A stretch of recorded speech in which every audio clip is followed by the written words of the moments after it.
A'udzubillahi minasyaitonirrajim. Bismillahirrahmanirrahim. Assalamualaikum warahmatullahi wabarakatuh. Yang terhormat Bapak Habib Imam Nurdin Soleh selaku dosen pengampu mata kuliah Filsafat Hukum Islam. Perkenalkan, saya Anissa Dina Karima dengan NIM akhir 009. Di sini saya akan memaparkan materi yang saya buat, yaitu ontologi hukum Islam dalam syiasah. Yang pertama yaitu latar belakang. Hukum Islam adalah hukum yang berasal dari Tuhan yang tidak pernah mengalami perubahan sejak diturunkan hingga akhir kehidupan. Sebagai hukum yang universal, hukum Islam memiliki karakteristik yang senantiasa bisa dilaksanakan kapan saja, di mana saja, dan oleh siapa saja. Filsafat hukum Islam memiliki arti sebagai kajian filosofis tentang hakikat hukum Islam, asal-usul dan sumber hukum Islam, prinsip penerapan hukum Islam, serta manfaat hukum Islam itu sendiri bagi kehidupan manusia. Filsafat hukum Islam merupakan suatu kaidah atau aturan yang diberikan kepada umat Islam, yang kaidah-kaidah tersebut berupa Al-Quran, hadis, serta hadis pendapat para sahabat, tabi'in, dan ijma' ulama. Filsafat hukum Islam juga diartikan sebagai istilah hikmah atas syari'. Kemudian dalam pembahasan yang pertama yaitu pengertian ontologi filsafat hukum Islam. Pembahasan filsafat hukum Islam tidak terlepas dari persoalan ontologi atau hakikat hukum Islam. Ontologi berasal dari dua kata yaitu onto dan logi, yang artinya ilmu tentang sesuatu yang ada. Ontologi adalah teori tentang ada dan realitas. Ontologi atau ilmu hakikat merupakan bagian dari metafisika, dan metafisika merupakan salah satu bab dari hakikat filsafat. Meninjau persoalan secara ontologis adalah mengadakan penyelidikan terhadap sifat dan realitas.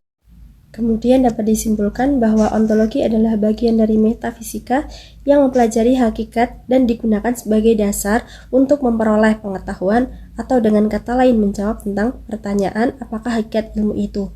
Dalam konteks hukum, ontologi hukum merupakan penelitian tentang hakikat dari ilmu sebelum menjelaskan hakikat hukum Islam.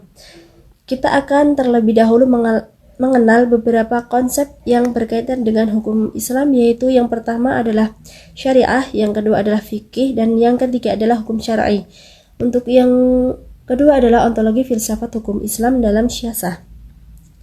Dalam hakikat hukum Islam, para usuliyin mendefinisikan hukum syar'i sebagai titah ilahi yang tertuju kepada perbuatan manusia yang berisi tuntutan, penetapan, atau pemberian alternatif.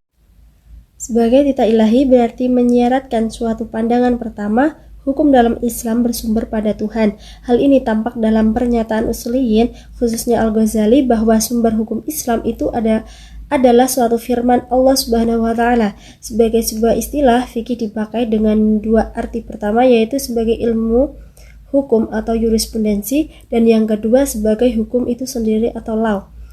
Bahwa otoritas ulil amri dalam membuat hukum tidak bersifat mutlak, tapi dikaitkan dengan perintah Allah yang berbuat adil dan menggunakan amanah.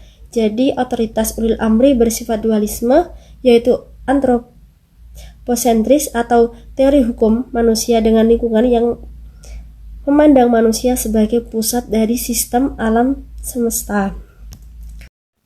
Terakhir yang akan saya sampaikan yaitu kesimpulan dari beberapa pernyataan di atas. Dapat disimpulkan bahwa ontologi adalah bagian dari metafisika yang mempelajari hakikat dan digunakan sebagai dasar untuk memperoleh pengetahuan, atau dengan kata lain menjawab tentang pernyataan apakah hakikat ilmu itu.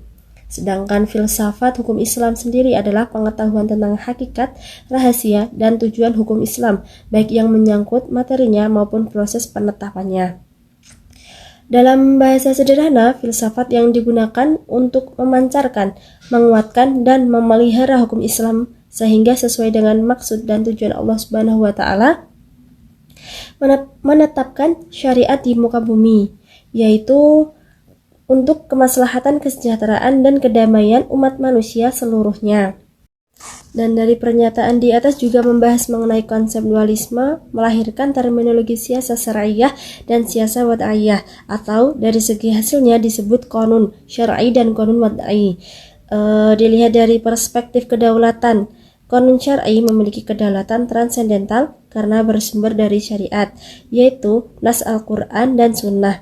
baik secara tekstual maupun kontekstual. Dengan demikian, qanun syar'i memenuhi syarat dan kedaulatan hukum sehingga disebut sebagai pemerintahan oleh hukum, bukan pemerintahan oleh manusia.